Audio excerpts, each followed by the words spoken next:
Buenas tardes a todos, ¿cómo les va? Espero que estén muy bien. Bueno, buenas noches en caso de seguirnos de Europa, otra parte del mundo.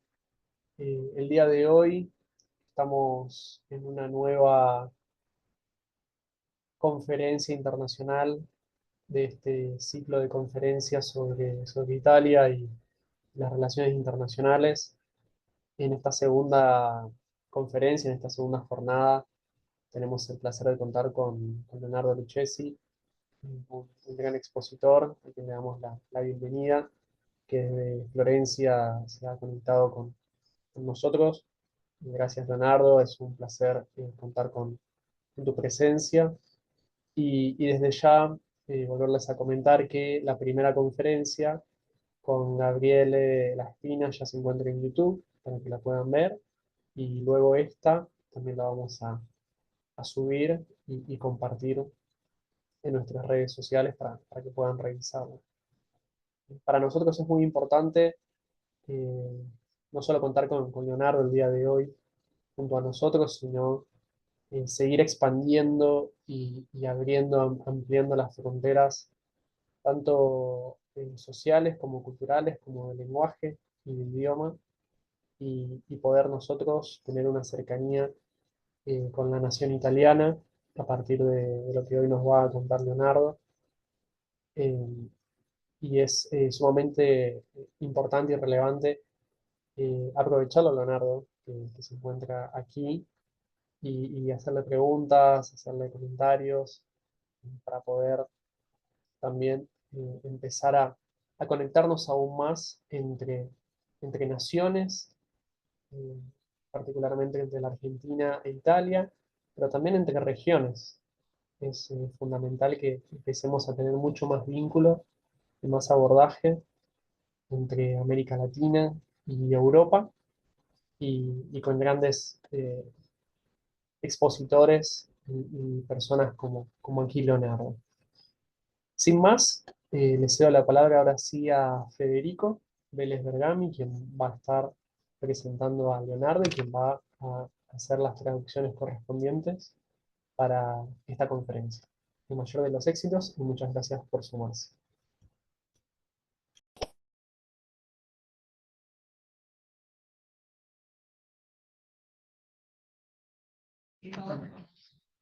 Hola, ¿cómo estás, Iñaki? Buenas tardes a todos. Buenas tardes, bueno, en el evento de hoy. Hoy tenemos con nosotros a Leonardo Lucchesi. Él es italiano de Firenze y va a estar disertando sobre Italia y Francia en el contexto del Mediterráneo. A continuación vamos a proceder a hacer la lectura de su perfil. Leonardo Lucchesi estudió ciencias políticas con orientación en relaciones internacionales. Sí, entonces va a volver para allá. Ah, sí, ¿la puede ser, por favor? ¿Está bien? Sí, gracias. Disculpen. Leonardo Lucchesi estudió ciencias políticas con orientación en relaciones internacionales en la Universidad de Estudios de Firenze, egresado con su tesis Spionaggio e proiezione di potenza nel Tíbet del Grande Gioco, estudiante del máster en relaciones internacionales y estudios europeos en la misma universidad. Es miembro de IPSA, la Asociación Internacional de Ciencia Política, socio cofundador del startup UrbanNets SRLS. Con ustedes, entonces, Leonardo Lucchesi. Muchas gracias, Leonardo. ¿Cómo estás? Bene, grazie. Happy to be with you.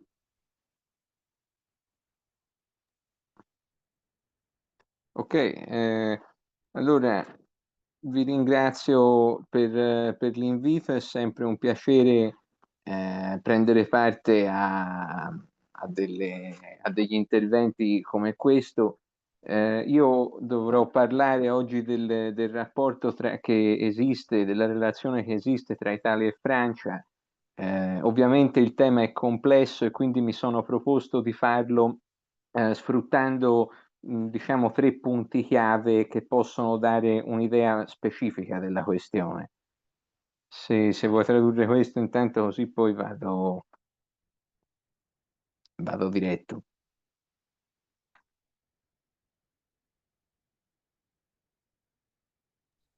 Ok Leonardo, puoi cominciare a parlare Ah, ok, e dopo va bene. 10-15 minuti possiamo fare la traduzione.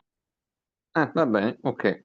Allora, niente, il primo passo per comprendere la, la relazione che intercorre tra i due paesi consiste nell'analizzarne la profondità storica che è profondamente legata al contesto storico europeo a partire perlomeno dall'Ottocento.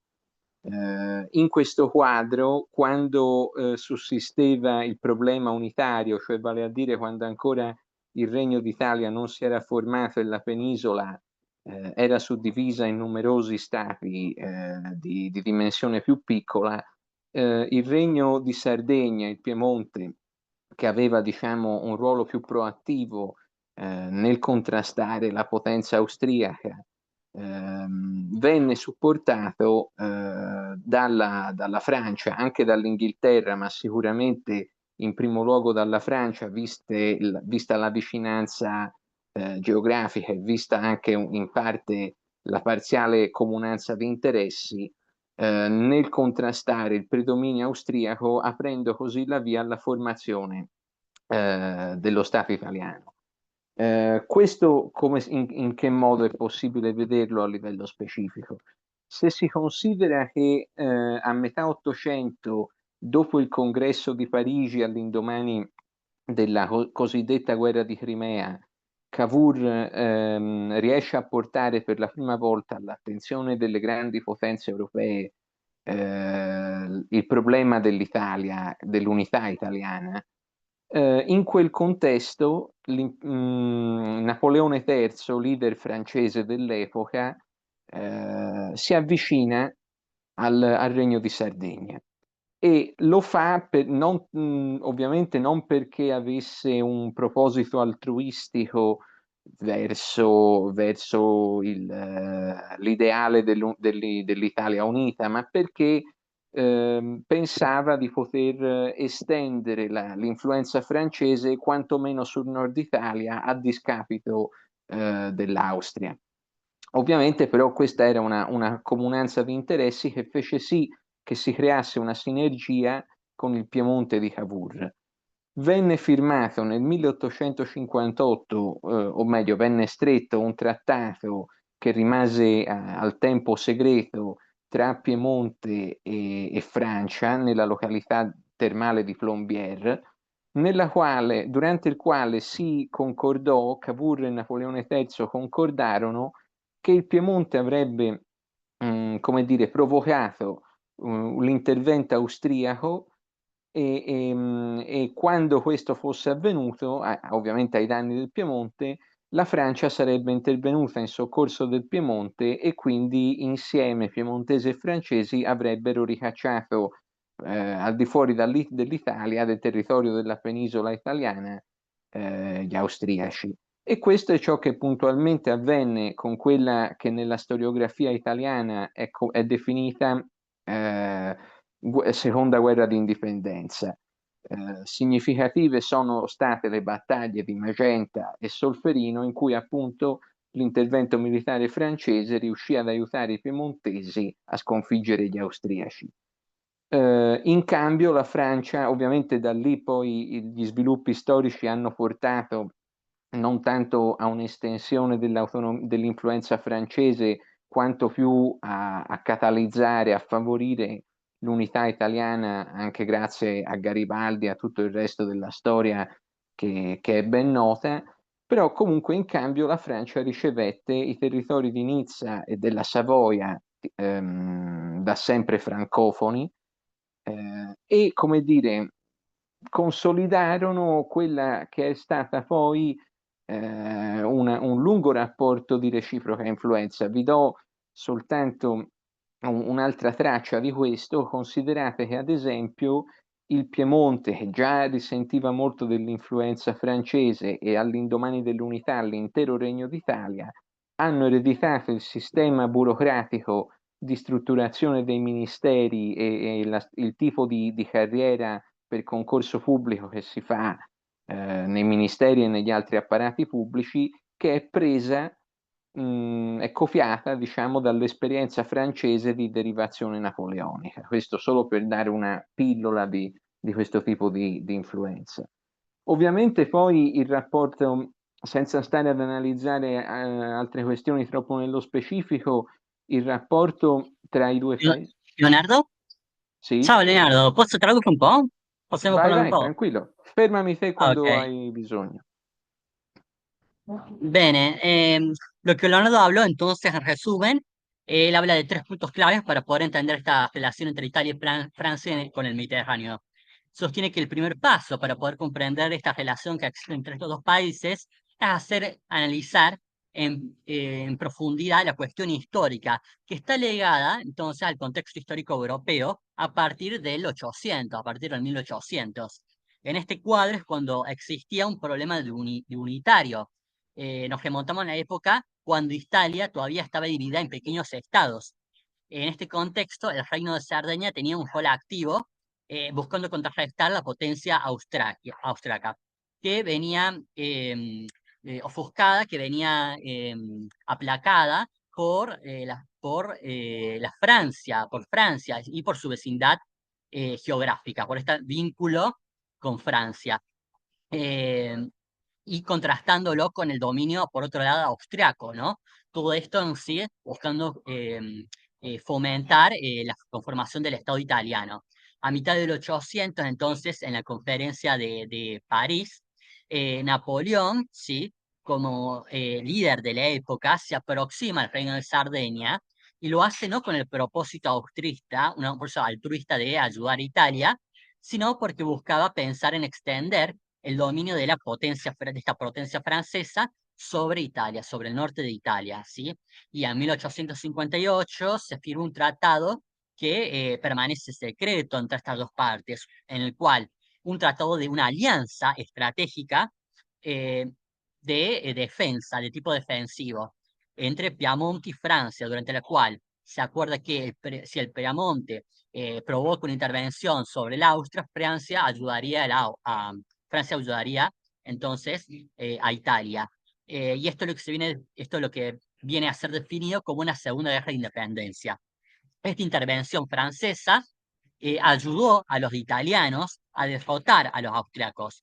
De esta manera, Francia también recibe a su vez el territorio, estaba interesado en el territorio de Niza, que siempre fue francófono, se beneficia en este sentido, consolidando así, entonces, a partir de esta relación defensiva, una larga relación, un largo vínculo de reciprocidad entre ambas partes. El Piamonte, entonces, eh, se ve afectado por esta influencia francesa. Ha sido, por solo dar un ejemplo, se ha afectado por la influencia francesa a tal punto de que ha heredado el sistema meritocrático, este sistema del aparato público, de la administración pública, que el sistema de administración pública del Piamonte vendría a ser como una copia del sistema francés de los tiempos napoleónicos, para mostrar esta influencia francesa sobre il Piemonte. Ok, bene. Sì. Niente, per concludere sulla parte storica, bisogna considerare che il rapporto non è sempre stato, come dire, positivo.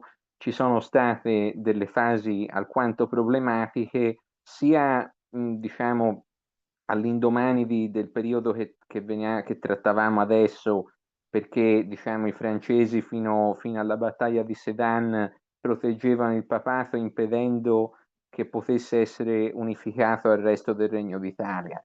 E poi anche più avanti, in epoche più vicine a quella corrente, ovviamente c'è stato, diciamo, il discorso del trovarsi sui fronti opposti della Seconda Guerra Mondiale, mentre ad esempio si registrava lo stesso schieramento nella Prima Guerra Mondiale.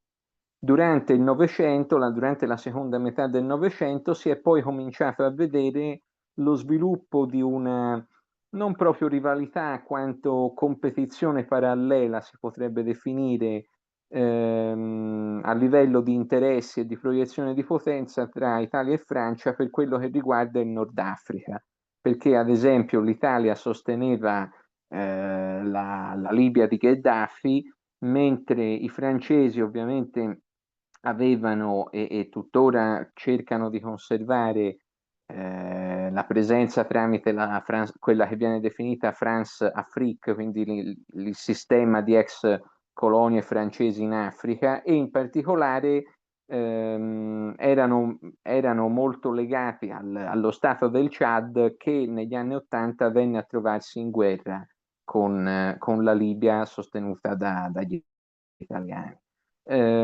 Ora, facendo invece un cambiamento di prospettiva e volendo offrire uno sguardo sull'economia, sul rapporto economico e commerciale, possiamo osservare oggigiorno la presenza di un interscambio e di una reciprocità di investimenti che è molto importante. Bisogna considerare infatti che la Francia è il secondo partner commerciale dell'Italia dopo la Germania. Voi sapete che dal nord dell'Italia, dall'area industriale situata nel nord Italia, attraverso l'Austria, verso la Baviera e le altre regioni della Germania, passa un ingente traffico commerciale che che crea appunto il primo rapporto per importanza del paese, ma subito dopo arriva quello con la Francia, che a livello infrastrutturale ha visto negli anni più recenti alcuni sviluppi da una parte significativi e dall'altra anche un po' problematici, perché ad esempio sulle infrastrutture pianificate per favorire lo sviluppo di questi commerci, si sono create delle controversie. Un caso è stato la cosiddetta TAV, che sarebbe una galleria al confine tra Francia e Italia, dalla quale dovrebbe passare un'infrastruttura che, come dire, faciliterebbe sensibilmente i traffici commerciali attraverso il confine alpino, la quale è stata oggetto di lunghe controversie, tuttora non proprio risolte, e è stata bersaglio di numerose proteste, soprattutto a livello locale, a causa di preoccupazioni di tipo ambientale. Altri dati chiave: l'export italiano verso la Francia ammonta a circa 58 miliardi di euro, l'import dalla Francia equivale a più o meno 45 miliardi di euro, e i settori che principalmente vengono toccati sono quelli della moda, dell'agroalimentare, la meccanica, l'energia, l'aerospazio e la difesa. Considerate inoltre che sussistono investimenti reciproci di proporzione significativa. Si può pensare a Essilor-Luxottica, BNP Paribas nel settore bancario, sinergie aziendali come Stellantis, che ha inglobato l'ex Fiat e un'altra importante casa automobilistica francese, l'ENI e così via. Ovviamente anche qui i punti di tensione si registrano, ma come dire, fa parte dello schema delle cose. Sicuramente è lecito affermare che il rapporto economico e commerciale tra i due paesi sia tra i più importanti dell'area europea. Vai Federico, ti lascio un po'.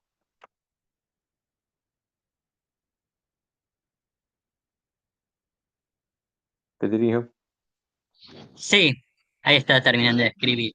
Bien, en base a todo esto, para concluir entonces la parte histórica, esta relación histórica, la relación no siempre fue del todo positiva, siempre hubo fases más problemáticas, momentos más también problemáticos, al punto de en que en cierto momento hubo un intento de impedir la unificación italiana, mirarlo no de la mejor forma. Durante la Segunda Guerra Mundial, también durante la Primera Guerra Mundial, se observaron estas interrupciones y estas tensiones a causa de las distintas las distintas partes, las posiciones tomadas. Pero ya a segunda mitad del 900, del 1900, es cuando se ve el desarrollo de una competencia paralela a nivel de intereses, una proyección de intereses económicos y de poder, sobre todo entre el norte de Italia y Francia. Italia también, por un lado, eh, quería, a nivel africano también se observa esta competencia. Italia lo que quería era la Libia de Gaddafi, ¿sí? Pretendía proyectar su poder en la Libia de Gaddafi, mientras que Francia proyectaba su influencia y su poder sobre el continente africano a través del sistema de ex colonias africanas. Hoy, en cambio, podemos observar un intercambio comercial, un gran intercambio de inversiones, una reciprocidad muy importante. Francia, el segundo socio comercial después de Alemania para Italia. Y sobre todo, del lado del norte de Italia, la zona también alpina, a través de Austria y Alemania, se observa, siguiendo toda esta línea geográfica, se observa un gran tráfico comercial. Ha habido también, obviamente, en la historia interferencias y tensiones, obviamente, como por ejemplo una galería que se quería construir entre Francia e Italia, el norte de Italia, que facilitaría el tráfico comercial, ¿sí? Es decir, a través de la frontera alpina, utilizando la frontera alpina, lo que también llevó a controversias, porque esto estaba atravesado, llevó a controversias a partir de las protestas locales debido a preocupaciones más bien de carácter ambiental, preocupaciones ambientales. ¿Sí? De ahí viene el problema. Pero aún así las exportaciones italianas a Francia son muy importantes, llegan a 57 millones de euros, ¿sí? Billones de euros. El sector principalmente afectado es la moda, los sectores más involucrados en esta zona es la moda, la mecánica, la energía, la defensa.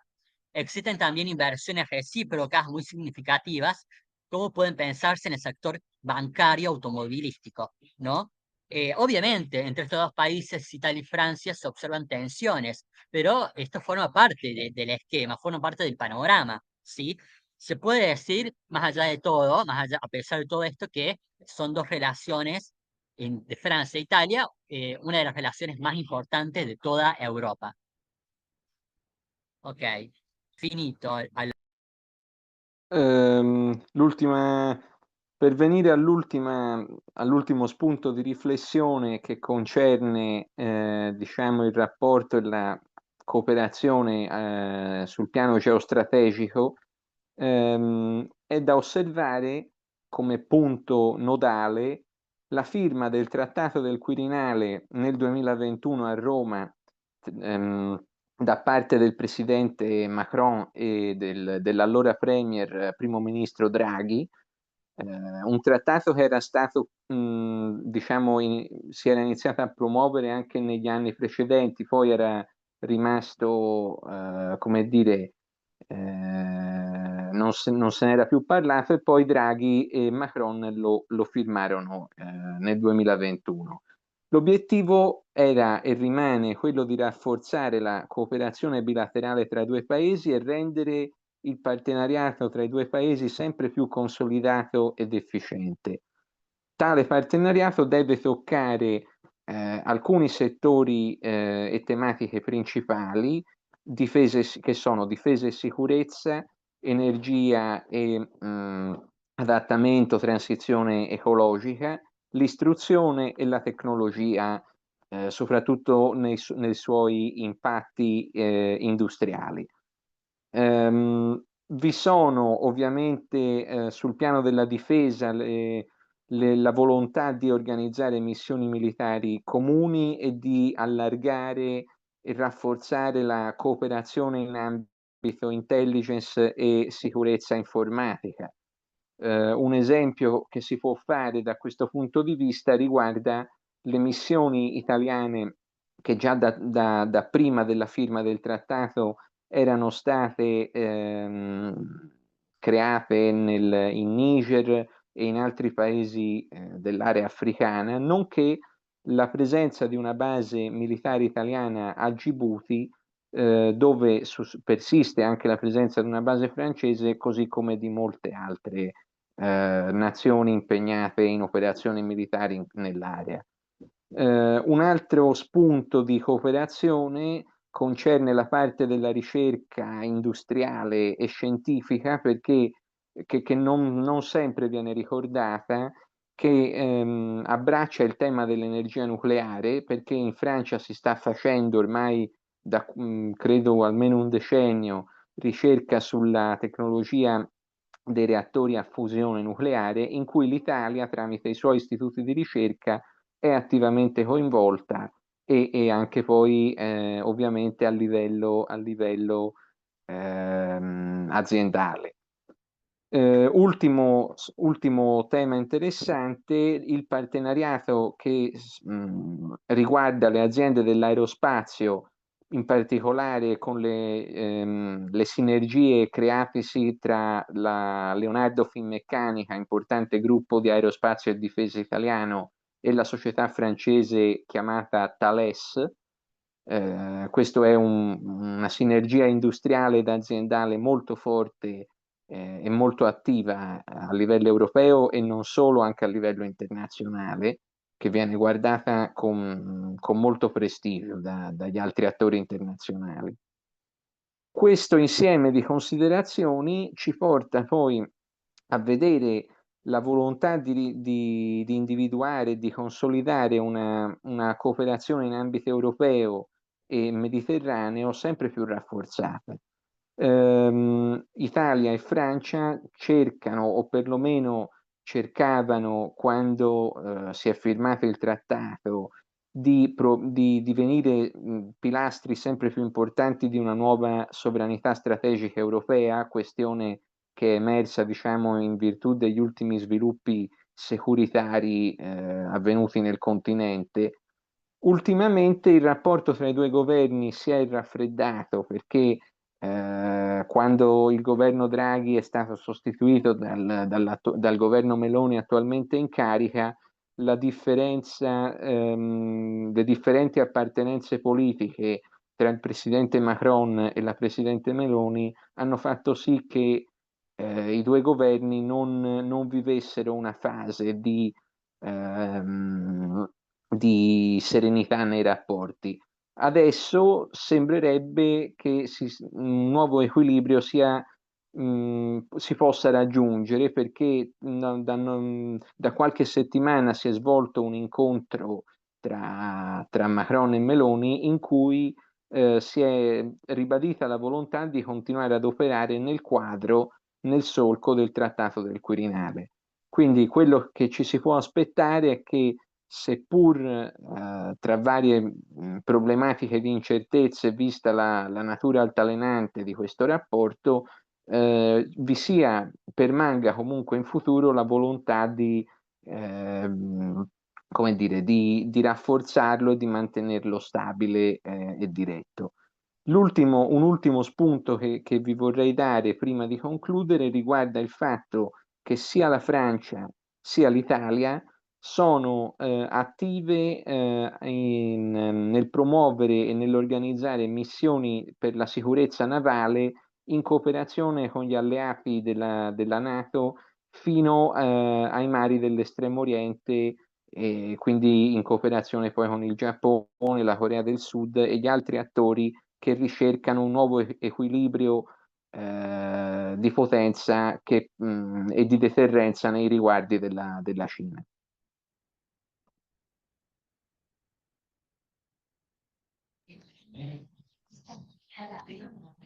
Bien.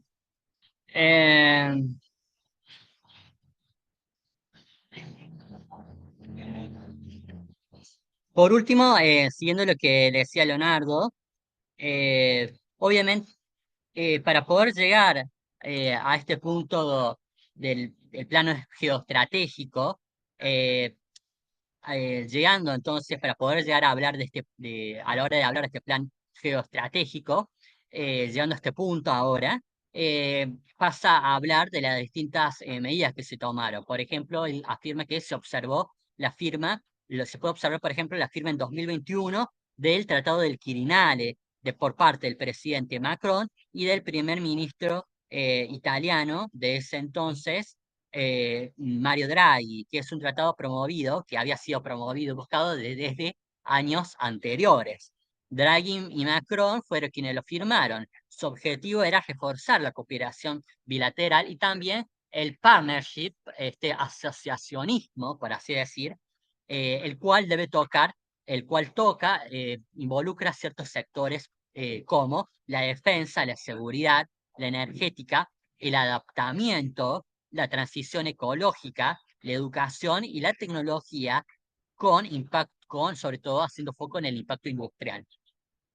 En el plano de la defensa, se destaca la voluntad de misiones y voluntariado, de misiones voluntarias, de misiones militares voluntarias y también la búsqueda de reforzar la seguridad informática.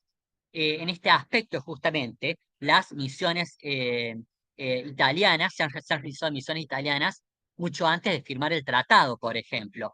Ya se han compartido misiones militares italianas y francesas en Níger y en otros países africanos, donde también se pueden observar una base italiana en Kibutz y así como también se han mantenido bases francesas en África. Bien, la investigación científica es otro campo de esta cooperación franco-italiana.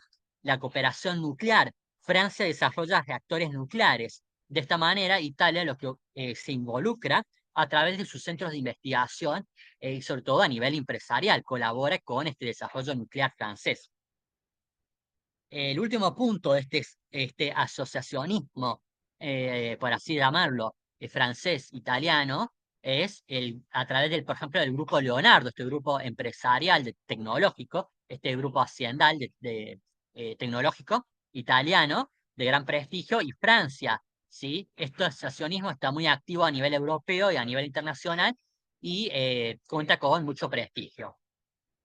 Estas consideraciones permiten observar una cooperación consolidada entre ambas partes, sobre todo también a nivel del Mediterráneo, de la región mediterránea. Italia busca también en este sentido, obviamente, una soberanía energética. Cuando se pase del gobierno de Draghi al gobierno de Meloni, las diferencias, obviamente, entre Macron y Meloni se hacen ver, ¿sí? Y por lo tanto, esto hizo que las relaciones no fuesen del todo serenas.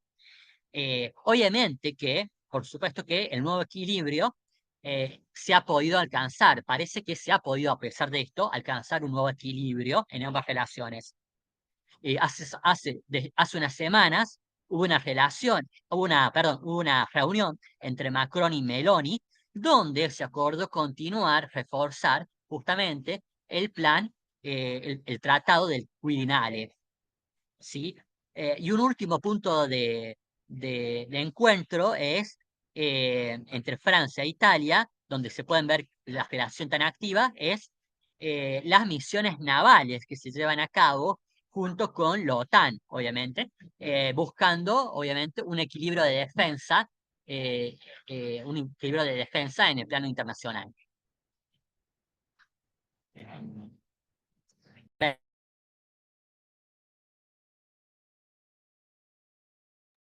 Io ho, Puoi continuare.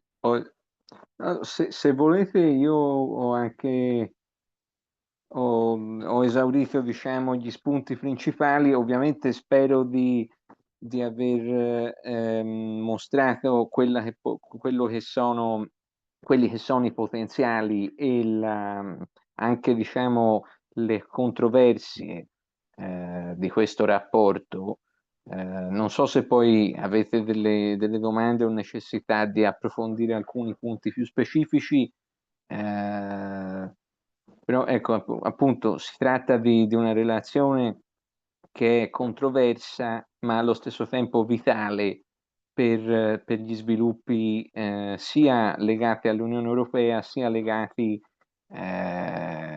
come dire, alle relazioni internazionali e agli ultimi fatti di politica internazionale e securitaria dell'Europa, ma non solo, del Mediterraneo allargato e degli altri teatri adesso maggiormente connessi. Ecco.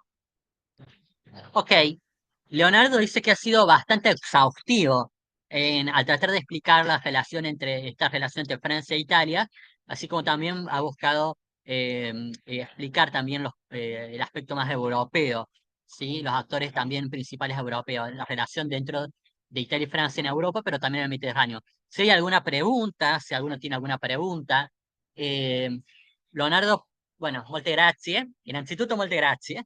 Iñaki, no sé cómo lo ves vos, cómo lo observás. Eh, si querés preguntar algo, cómo podemos seguir, alguna pregunta del público. Sí, claro, sí, por supuesto, ante todo, ¿Ya muchísimas tenés una gracias. pregunta para hacer alguna? Por el momento, yo creo que ha quedado claro. Si tenemos preguntas del público, podemos pasar con eso. Ahí Mauro creo que ha hecho un comentario.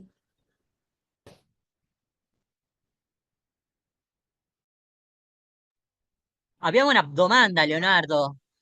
Sì, ho visto, ho letto, ho Eh, letto. eh, No, no, bene. non so se la mia domanda, come stai Leonardo? Tanti grazie per la Buonasera, ciao. conferenza. Sì, sì, Non so se la mia domanda è corretta, parlo italiano sì, ma sì, abbastanza, ma non so sì, sì, se ho è capito. corretta. Questa è la mia domanda, per favore, se tu mi puoi dire. La, Certo. la sua No, opinione? sì, certo. Non so se Federico la vuoi tradurre in spagnolo prima. Sí, Comunque, ningún problema, así le podemos charlar el tema, co- ¿sí? comunque sì, per risponderti, Mauro, come dire, la primavera araba ha rappresentato un evento molto impattante e che è legato a doppio filo con quella competizione in Nord Africa per la proiezione di potenza nel Nord Africa che ho prima richiamato. È uno dei punti di controversia a livello storico, ovviamente di storia più recente, che si sono sviluppati, no? Nel rapporto tra i due paesi. In particolare all'epoca c'era un'altra rivalità tra i due governi rappresentata dai brutti rapporti che intercorrevano tra l'allora Presidente del Consiglio Silvio Berlusconi in Italia e il Presidente Sarkozy in Francia. Berlusconi voleva continuare a sostenere Gheddafi sulla stessa linea, diciamo, dei precedenti governi italiani nei decenni scorsi. La Francia, assieme agli Stati Uniti, in quel caso di Obama, della presidenza Obama, avevano, come dire, vari interessi invece a far sì che in Libia vi fosse un cambio di regime e di governo, e questo si è inserito nel contesto della primavera araba, delle primavere arabe, anzi, e io direi che l'Italia in quel caso ha subito un danno a livello di influenza, di potere di influenza e di proiezione di potenza perché non ha saputo più creare lo stesso rapporto che esisteva prima a livello privilegiato con Gheddafi, cioè se prima il rapporto era privilegiato, ora non lo è più, in parte perché in Libia c'è un'instabilità che prima non c'era e in parte perché sebbene le aziende italiane, soprattutto per le risorse energetiche, continuino ad essere presenti, adesso subiscono una forte competizione soprattutto dai turchi e ovviamente poi hanno risentito anche della presenza russa e di altri contractor privati al servizio di vari attori. Si diceva che la Francia sostenesse il governo avverso a quello internazionalmente riconosciuto di Tripoli, vale a dire il governo della Cirenaica, e quindi, come dire, si capisce da qui che la situazione è molto complessa e vede Italia, ha visto perlomeno, ora si sta cercando, come dicevo prima, di porre rimedio e di trovare una forma diversa di cooperazione, ma ha visto perlomeno nel decennio scorso un forte punto di controversia nel gestire quel teatro. Non so, dimmi se ti ho risposto. Bene, bene, tanti grazie. Figurati.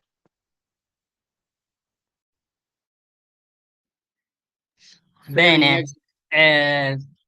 sí, básicamente rápidamente lo que Leonardo decía, dijo sobre la primavera árabe fue que ha tenido mucho impacto, ha causado un impacto internacional a nivel histórico y sobre todo también para Italia. Eh, lo que Leonardo destaca ha sido una rivalidad, se remonta a la rivalidad histórica, una rivalidad muy fea, muy histórica, muy fea entre el primer ministro de esa época, en ese contexto de la primavera árabe, entre Berlusconi, el de esa época, primer ministro italiano, y Sarkozy, el primer ministro de Francia, presidente de Francia. En ese momento, Berlusconi quería aranceles en Francia. Francia junto a Estados Unidos, que en ese momento estaba Obama, tenían otros intereses para la región. Querían que en Libia haya un cambio de gobierno. Y en este contexto es en el cual se inscribe la primavera árabe. Diría que Italia, sostiene Leonardo, ha sufrido un daño severo a nivel de su poder de influencia y su proyección de influencia. Italia no supo crear una relación de privilegios después de Gaddafi. Si bien las empresas italianas siempre han tenido necesidades energéticas y por eso han tenido una presencia en África, ahora, y si bien continúan teniendo presencia las empresas italianas, ahora tienen una fuerte competencia de otros actores internacionales, como por ejemplo Rusia. Por eso se dice que Francia, se decía también que Francia apoyaba a un gobierno contrario al de Trípoli, al de la Cirenaica, ¿sí? Italia ahora lo que ha hecho es, a partir de todo esto, es buscar un término medio, ¿sí? Una estabilidad, pero no obstante, aún así, ha tenido problemas y controversias que ha tenido problemas para manejar estas controversias, estos problemas a nivel internacional, a partir de la primavera árabe.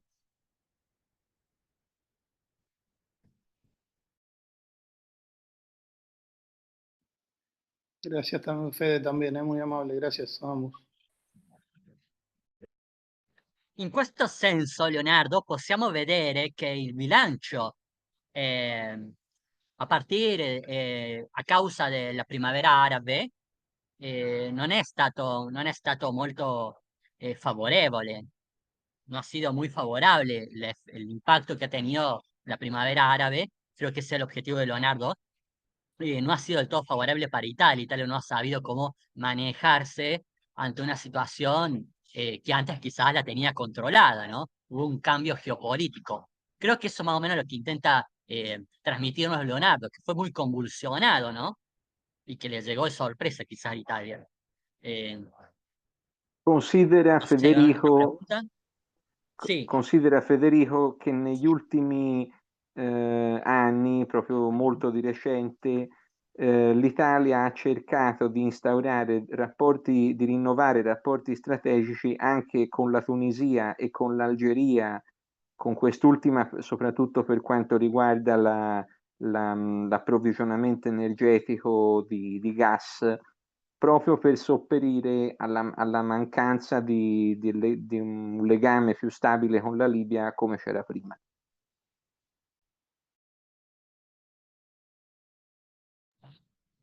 Ahí se me cortó, no sé si fuiste vos o fui yo, pero básicamente Leonardo dijo que Italia, a pesar de esto, busca renovar las relaciones estratégicas. Sigue buscando renovar relaciones estratégicas, sobre todo con países como Túnez, para el aprovisionamiento energético.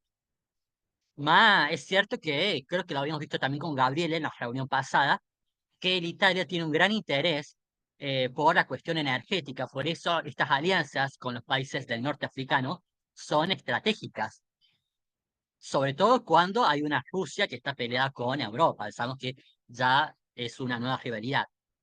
Eh, Iñaki, no sé si estás acá, ¿o cómo lo ves? Sí, muy claro. Ahí lo Eh, tenemos. gracias Mauro por la pregunta, muy atinada también. Quisiera saber eso, si hay más personas que quieren hacer algún comentario. Sí, Federico, adelante. Sí, tengo una pregunta. ¿La hago en español o en inglés? Como vos Si es gustes, posible en inglés, creo que lo pueden. como vos quieras. Como quieras. As you wish. Okay. So, how has the relationship between Italy and France changed when the war in Ukraine and the war in Israel began?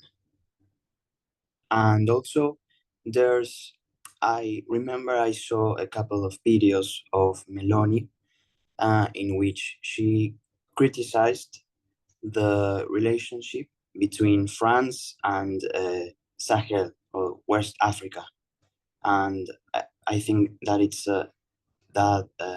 it's a point of conflict for both presidents. That is my question.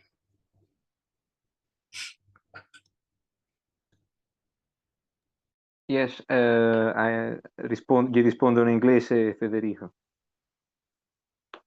Okay, Sí, so obvio. I will reply in English to your question. And yes, basically, for what concerns Ukraine and Israel, the relationship between the two countries did not change so much, because in that particular on that side, the issue were managed at a NATO level. So, as an example, for Ukraine, even both Meloni and Macron stated their support for the Ukraine cause from the very beginning. Even if we are noticing now in these very months that Meloni, while continuing its support on a practical side for Ukraine, may be tempted to shift a little bit more towards Trump positions, because she wants to play two games at the same time, both with the European Union and the current American administration. But for what concerns the rapport with France, the position has been more or less the same, even if maybe France has been more focused on providing also proactive support, because France is favorable to send boots on the ground in case it may be needed to help stabilizing the situation in Ukraine, while Meloni sees the providing troops, so boots on the ground in Ukraine, as a very negative movement to think about.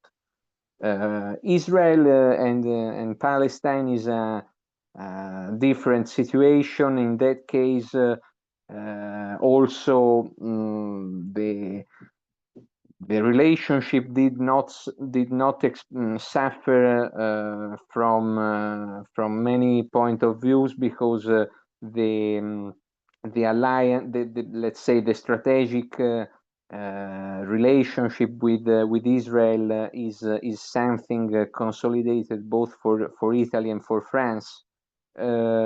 I think that the differences can be seen also here in statements made by the two different administrations. But for what concerns the very relationship, at least I didn't notice a significant impact. For what concerns what you were saying in your second point regarding Meloni criticizing France relations with African countries, yes, that is a very relevant part in this framework, because it connects to what I was referring before partially. Italy, let's say some Italian parties, political parties, are trying to exploit the colonial past of France to take an advantage in political communication. Of course, we are talking about populist parties that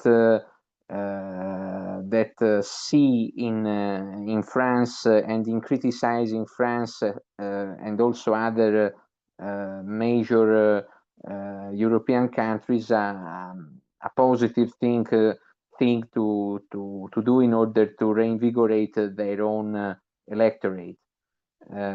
So that those critics were seen in a very negative way from the French presidency and from Macron. There were even some photos during I think the G7 or the G20 showing that Meloni and Macron didn't have a so good relationship. And yes, so it was relevant. It seems now that things are gonna change in a little bit more positive perspective.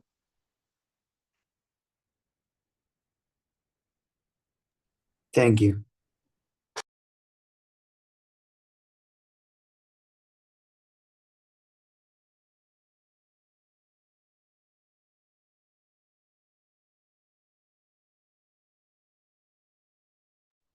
Muy bien, gracias, gracias Federico y Leonardo por la réplica, la respuesta.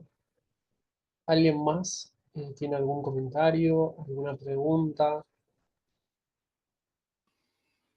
Iñaki, ¿puedo hacer una pregunta más o no sé el tiempo de Totalmente. Sì, Mauro, adelante, por favor. Bene, se abbiamo ancora in tempo per un'altra domanda, piacerebbe di domandare qual è l'impatto della cooperazione franco-italiana nelle missioni congiunte del peacekeeping nel Mediterraneo, in particolare sotto la egida delle Nazioni Unite o dell'Unione Europea. Non so se mi può capire bene, Leonardo. Sì, certamente. È un impatto molto rilevante che si sviluppa, diciamo così, su diversi fronti, anche se ve ne sono due fondamentali.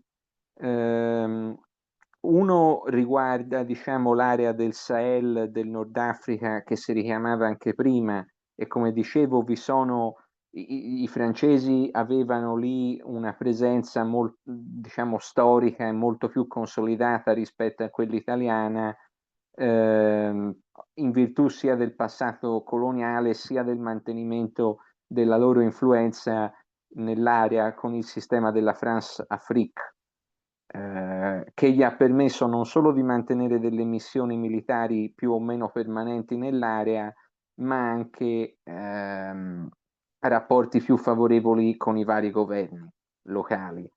L'Italia ha cominciato, diciamo, se non vado errato, dal 2017 a promuovere missioni stabili di tipo militare in Niger e in altri paesi dell'area centroafricana, che si stanno sviluppando soprattutto in considerazione della presenza di gruppi paramilitari russi o di altre nazionalità nella stessa area, nonché di gruppi di matrice terroristica o comunque diciamo afferenti a categorie similari. Un'altra parte, un altro orizzonte di cooperazione molto importante riguarda la parte di sicurezza navale, perché senza stare a richiamare quello che dicevo prima della proiezione verso l'estremo oriente, possiamo rimanere molto più vicini al Mediterraneo, in particolare mi riferisco al Mar Rosso, dove si è visto di recente l'attivismo degli Houthi a livello di pirateria e di minaccia ai traffici commerciali internazionali. Ebbene, c'è stata una missione europea, oltre a quella promossa dalle marine inglese ed americana statunitense, c'è stata poi una missione europea in cui le marine italiana e francese hanno giocato un ruolo importantissimo, e che era una missione finalizzata appunto a promuovere la sicurezza, in quel caso in ottica più passiva, ma comunque sempre rilevante, dei commerci avvenenti via nave.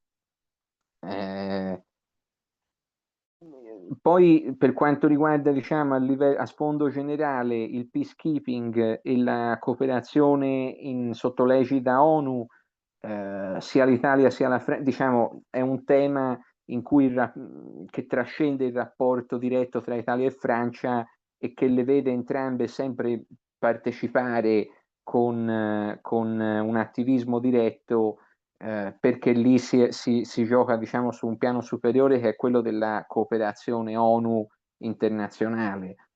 È da dire che la presenza di un rapporto più positivo e più sereno tra i due paesi certamente costituisce un vantaggio quando si creano queste missioni, perché ovviamente la cooperazione si può svolgere in maniera più efficace.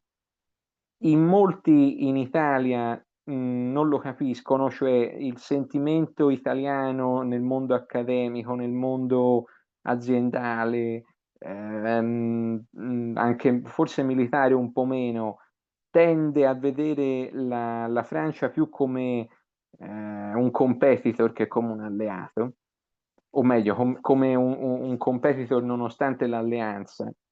In Francia dipende, però forse il sentimento è condiviso, quindi sono in minoranza in entrambi i paesi quelli che considerano lo sviluppo positivo di questo rapporto come un qualcosa da perseguire. Bisogna vedere di volta in volta, in base alla situazione, come si sviluppa e quanto influisce. Però ecco, certamente per quanto riguarda le missioni di peacekeeping e la cooperazione in ambito di sicurezza, si può dire che il ruolo dell'Italia e della Francia è sempre stato molto importante e speriamo che continuerà ad essere. Tante grazie, tante grazie. A te.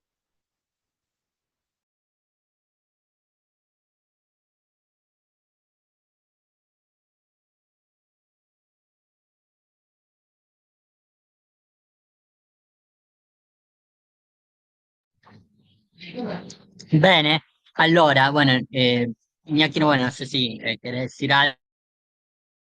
Eh, Mauro, ¿podés repetir un poco la pregunta? Bueno, Mauro lo entendió, no sé si hace falta la traducción.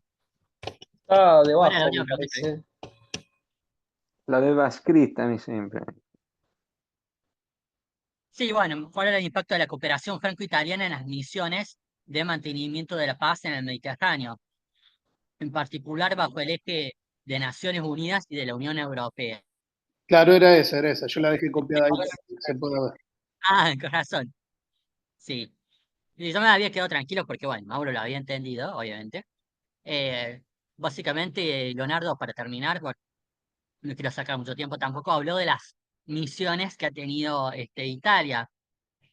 En particular, lo que estuve notando desde 2007, promociones, por ejemplo, en Níger, lo que destaco, en otros países del centro africano también, donde también observó el desarrollo de grupos paramilitares de otros países, aunque no ha sido grupos terroristas precisamente, pero Italia mantiene una relación en esta zona. Otro horizonte de cooperación es el naval, eh, porque buscan acercarse al Mediterráneo, influenciar en el Mediterráneo, sobre todo en el Mar Rojo, dada la piratería que amenaza el tráfico comercial, ¿no?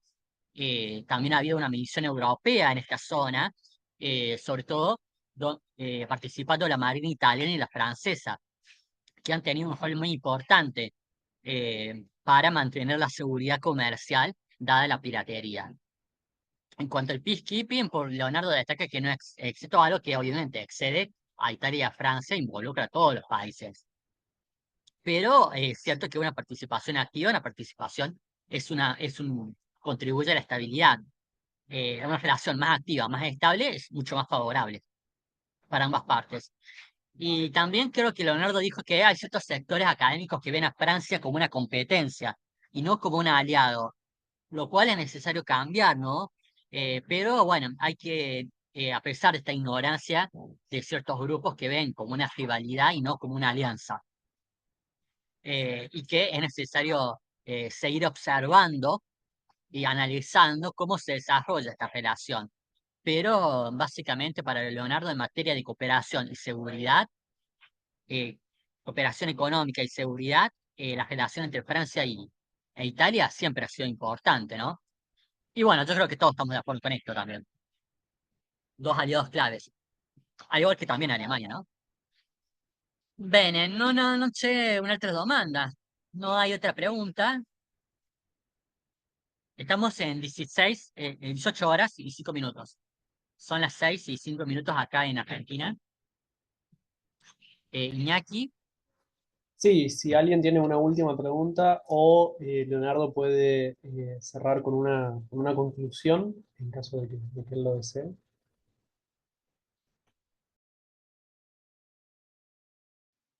No quiero que me maten, Iñaki, pero es tan interesante que quisiera solamente una cosita más última. Sí, Leonardo, claro. la ultima domanda che io, tanti Vai. grazie. Vorrei sapere se c'è una partecipazione dalla Cina in quest'area e qual è, in questo caso, qual è la relazione che ha con l'Italia. Allora, l'Italia diciamo, poco prima del Covid, quindi con l'allora governo guidato da Giuseppe Conte, era stato l'unico paese occidentale ad entrare nel progetto cinese della nuova Via della Seta, progetto dal quale dopo l'Italia è uscita, credo da un paio di anni, se ricordo bene.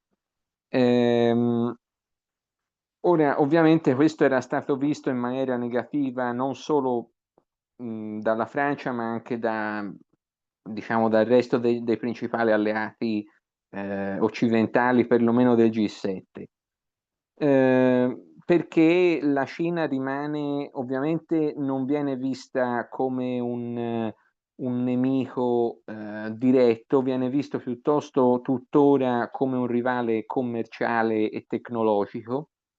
E si teme, si sta anche cominciando a cercare una risposta più diretta rispetto alle metodologie indirette preferite in passato all'attivismo cinese in Africa, che è presente, e non solo in Africa, ad esempio anche nei Balcani. Pensate ad esempio che il governo del Montenegro si era indebitato con la Cina per costruire delle infrastrutture autostradali. E quindi la Cina viene vista come un portatore di competizione e di rivalità a livello commerciale e tecnologico, perché poi questa competizione è risentita anche dalle aziende e dagli istituti di ricerca, e qui la sinergia italo-francese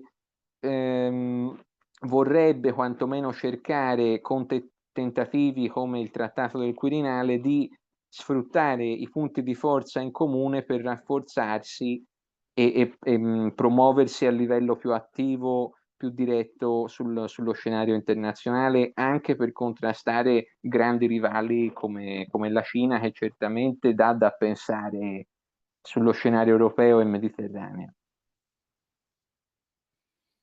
Grazie.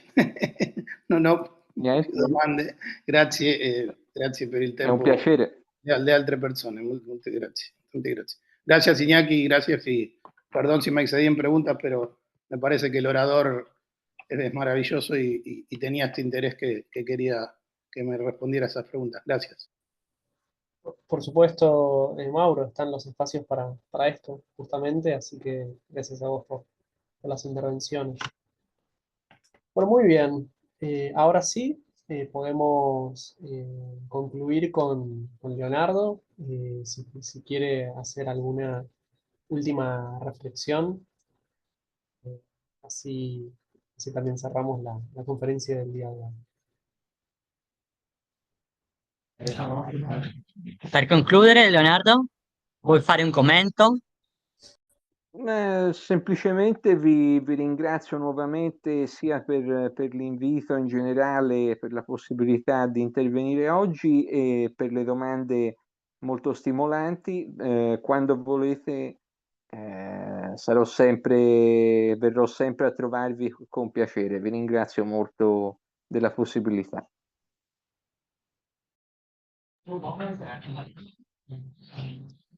Bueno, muchas gracias, Leonardo. Leonardo nos agradece a todos y bueno, cuando quieran, nos podamos volver a ver, dice, a visitar nuevamente. Molto grazie, Muchas, Leonardo. muchas gracias, Leonardo. También quedamos a tu disposición. Muchísimas gracias por tu participación y a quienes se sumaron el día de hoy con preguntas, con comentarios. Es la parte más entretenida, también más dinámica de estas conferencias. Así que pronto lo vamos a estar subiendo a YouTube para que la puedan volver a ver.